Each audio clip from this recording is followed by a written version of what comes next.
Hi guys, in this video I'm going to show you how to zoom in your Google Sheet page. So let's say I have the data which I want to zoom in. So all you need to do is click on here and select how much percentage you want. So the last percentage we have is 200%. Okay, the other option is Control plus. You can do more zoom by using this. You can see here at the top right hand corner it will reflecting like how much percentage I'm zooming in. So you can do this.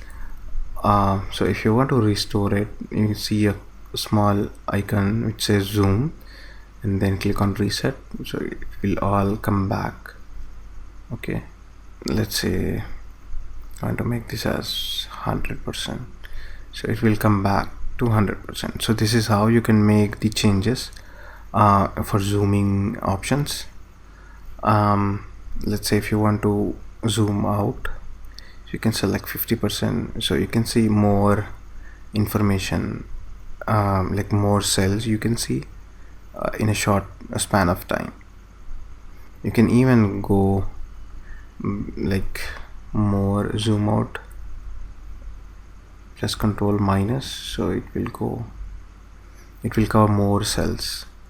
So in this way, if you want to see like till where the data is filled, or as per your requirement, you can do this. So if you want to come back, all you need to do is click on 100%. That is it. Click here and then reset. That is it. Your data is back and your sheet is back with the default option. So that is it from my end. Thank you so much for watching.